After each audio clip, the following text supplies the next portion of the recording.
All right, everyone. Get ready for a fascinating deep dive today. Yeah. We're going to be exploring how the Bible tackles the whole finding a life partner thing. Oh, this is going to be good. You might think it's all straightforward, one path kind of thing. Yeah, you'd think so, right? But trust me, it gets way more complex than that. Oh, yeah. We're diving into a really insightful YouTube video by Apostle Joshua Selman. I love his stuff. He always brings a fresh perspective. And let's just say, some of the stories about how couples got hitched back then, Yeah, they're a little wild. let's just say they might not make it into a modern-day relationship advice book. Exactly. Some of them would definitely raise some eyebrows today. Totally. It's amazing, though, how much we tend to view these, ancient texts through our modern lens. It's like we assume they'd have some simple, like, step-by-step guide laid out for us. Yeah, like a relationship recipe or something. Right. But the Bible doesn't really give us that, does it? It's more like throws us into this whirlwind of different approaches. I mean, you've got arranged marriages, love at first sight scenarios. And then there are those stories that, well, Yeah, let's just say they'd make a reality dating show blush. think wife stealing. Oh, yeah. Not exactly the advice you'd find on your typical dating app, right? That's why not. Okay, so, full disclosure, wife stealing isn't exactly in my playbook either. No, I think we can all agree on that. But seriously, you look at some of these stories, Josiah marrying a woman whose profession was, let's just say, unconventional. Right. Let's keep it PG here. Moses getting a wife as a reward for, his labor. Yeah, that's a unique incentive. And then those Benjaminites just, straight up snatching women. Bold move, gotta say. It's like, what's going on here? This is so different from how we approach things today. Right. But it's crucial to remember, the historical and cultural context here. Yeah, it's easy to forget that these weren't just random, isolated incidents. Totally. These stories reflected, actual power structures and societal norms back then. So what might seem completely shocking to us now Totally out there. was often the norm back then. Exactly. Imagine trying to explain some of our modern-day marriage customs to someone centuries from now. Oh, like swiping right on a dating app. Exactly. I bet they'd be pretty confused, maybe even a little scandalized. For sure. They chose their partner based on what? A few photos and a bio? Right, and they met online. Never even spoken in person. Oh, yeah. It'd be a whole different world for them to try and understand. So I guess the question is, how do we even start to extract, actual wisdom from these stories? Yeah, without imposing all of our modern values and baggage onto them. Exactly. It's a delicate balance, for sure. It's like we can't just cherry pick the verses that fit our preconceived notions about relationships, right? Definitely not. It's more about, digging deeper. Okay, so what would that look like? How do we dig deeper? I think it's about trying to understand the underlying principles. Okay, I'm listening. And see how they resonate with, the broader themes of faith and commitment. So less about taking everything literally and more about finding those, nuggets of truth that still apply today. Yeah, exactly. What are the timeless truths that we can learn from these stories? So where do we even find those nuggets? Where do we start? Well, let's start with Proverbs 18.22. It says, "Whosoever finds a wife finds a good thing." Sounds pretty straightforward, right? Yeah, pretty simple. But I think there's more to it than meets the eye. Okay, I'm intrigued. What's beneath the surface? What's the deeper message here? I think that's a great point. It's easy to get caught up in the surface level of things. Yeah, definitely. Just looking for someone who fits our ideal image or whatever. And then we miss the deeper, more important stuff. Right. Are they actually helping us become a better person? Do they challenge us in a good way? Exactly. And I think that's where the idea of looking for the fruits of the relationship comes in. Okay, so explain that a little bit more. So Apostle Selman, he talks about how we should be examining the actual impact the relationship has on us. And not just us, but the people around us. Our families, friends, that kind of thing. Yeah. So it's not just about our own personal happiness in the relationship, but about whether it's making us better people overall. Exactly. It's about looking at the big picture, I like that. So how do we actually go about examining the fruits of a relationship? What are we looking for specifically? Well, one thing Selman talks about is whether the relationship is drawing us closer to God. Oh, that's a good one. Yeah, it's does this relationship help us grow in our faith? Mm-hmm. Or is it, kind of pulling us away from that? That's a big one. And I guess, it's not always easy to tell, right? Especially when you're in the thick of things. Definitely not. It takes some real honesty and self-reflection, for sure. And I guess, this all ties back to what we were talking about earlier about personal responsibility. Oh, absolutely. You can't just expect the relationship to do all the work for you. Right. Right. Like you have to be actively working on yourself too. Yeah. If we're not growing individually, how can we expect to grow together? Makes sense. So we're not just looking for someone who makes us happy, but someone who helps us become more like Christ. I love that. That's such a powerful way to put it, That kind of shifts the whole perspective, right? Oh, yeah. Yeah. It's not about finding the perfect person. It's about cultivating a love that reflects God's character. So the focus isn't on finding someone who completes us, but someone who helps us become the best versions of ourselves. Exactly. It's about complementing each other, supporting each other's growth. That's so good. And it really ties into everything we've been talking about, right? Totally.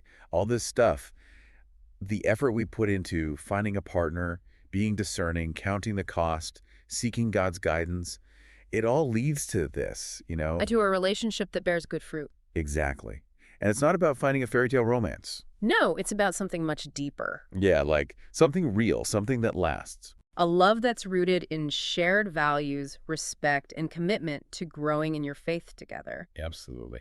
It strikes me that this kind of relationship, it's not just about the destination, it's about the journey, too. Oh, for sure. The ups and the downs, the good times, the bad times, those are all part of it. It's those moments that really test your commitment and help you grow as a couple. Yeah, totally. You learn so much about each other, about yourselves, when you go through those things together. So it's not about finding that perfect person who's going to make everything easy. No, it's about choosing to love someone intentionally, day after day, through all of it. The good, the bad, and everything in between. Yeah, that's the kind of love that lasts. It's interesting to think about the couples that we really admire, the ones whose relationships seem so strong and full of love. Yeah, what makes those relationships stand out? What's their secret? I think it's because their love spills over into everything they do, you know? Oh, yeah, it's like they radiate love and it touches everyone around them. Exactly. They're generous, they're kind, they're patient. And they're not just patient with each other, they're patient with everyone. Yeah, it's like they lift each other up, but they also lift up everyone around them. It's amazing to see. And I think, that's the power of a love that's rooted in God. Total. It's not just about the couple themselves, it impacts their whole world. Their families, their communities, even the world at large. Exactly. It becomes this source of strength and inspiration for everyone they touch. As we kind of wrap up this part of our deep dive. Yeah, I think it's safe to say that the Bible doesn't give us like a step-by-step guide. No, not at all. Yeah. But it does give us something even better. Right. It gives us wisdom and guidance for building a love that lasts. What really stands out to me is that it's about actively engaging. Yeah, engaging with God, with ourselves, with the people we meet. Exactly. It's not about just sitting back and waiting for fate to intervene. It's about making choices, taking action, being intentional about our relationships. And it's about being willing to do the work, to grow, to become better versions of ourselves. And trusting that God is guiding us every step of the way. Absolutely. One of the biggest takeaways for me is that sometimes the right person might not look like we expect. Oh, definitely. Or they might show up in a way we never could have predicted. But if we're open to God's leading, And we're committed to becoming the best versions of ourselves. we can trust that He'll bring the right person into our lives at the right time. It's like that saying, bloom where you're planted. I love that. So whether you're single, dating, or already married, I hope this conversation has given you some food for thought. Yeah, something to ponder. It's all about approaching our relationships with intentionality, wisdom, and a whole lot of faith. Absolutely. And remembering that the journey is just as important as the destination. So true. It's all about growth, discernment, and becoming more like Christ. That's what makes a love story truly beautiful. So we've covered a ton of ground here, talking about all these biblical relationships. Yeah, it's been quite the journey. We've got some pretty solid guidelines for choosing a partner now, right? Yeah, I think so. We even, talked about the whole prophecy thing. And how personal responsibility plays a huge role. But I feel like the big question still lingers. The age-old question. How do we know if we've actually found the right person? Right, like is there some secret code we're missing or something? Exactly. Some kind of foolproof formula to tell us, boom, this is it. Yeah, wouldn't that be nice? Seriously. But I love how Apostle Selman tackles this. He doesn't give us a checklist. Nope, no magic criteria here. He encourages us to, look inward. Yeah, to examine the relationship itself. So it's not just about, finding someone who fits our ideal image. Right, it's deeper than that. But it's about seeing how the relationship actually impacts us. And not just us, but the people around us too. So, Does it bring out the best in us? Exactly. Does it inspire us to grow? And does it reflect those, qualities of love, joy, peace, all that good stuff? Yeah, all those fruits of the Spirit that Paul talks about in Galatians. So it's less about, does this person give me butterflies? And more about, does this relationship help me become more like Christ? Boom! There it is. That's such a powerful shift in perspective, isn't it? It really is. It's not about finding the perfect person. But about building a love that, mirrors God's character. A partnership that truly nourishes our souls and helps us grow in our faith. It's like instead of looking for someone who completes us, We should be looking for someone who complements us someone who pushes us to become better versions of ourselves. and supports us along the way. Exactly. And that ties back to everything we've talked about today. The effort, the discernment, counting the cost, Seeking God's guidance. It all leads to this, a relationship that flourishes, a love that bears good fruit. So it's not about, chasing after some fairy tale romance. It's about building something real. Something lasting. Yeah. A love that's rooted in shared values. Mutual respect and that commitment to growing together in your faith. Something that just hit me. The journey itself is just as important as the destination. Oh, absolutely. It's all those moments, the ups and downs. The challenges, the triumphs, they all shape the relationship. They help you grow closer, learn more about each other. And it's not always easy, is it? No, definitely not. Yeah. But that's where the real growth happens. When you face those challenges together and you come out stronger on the other side. Exactly. It's about choosing to love someone intentionally every single day. Through thick and thin. The good times and the bad. That's what real love is all about, you know? And, it's amazing to think about those couples who just radiate love, Yeah, the ones who inspire you with their strength and their commitment. What makes them so special? What's their secret? I think it's because their love spills over into everything they do. They're kind, generous, patient, not just with each other, but with everyone. They lift each other up, and they lift up everyone around them. Exactly. And that's the incredible power of a love that's grounded in God. It's contagious. It impacts their families, their communities, the whole world. It becomes a source of strength, of hope, of inspiration.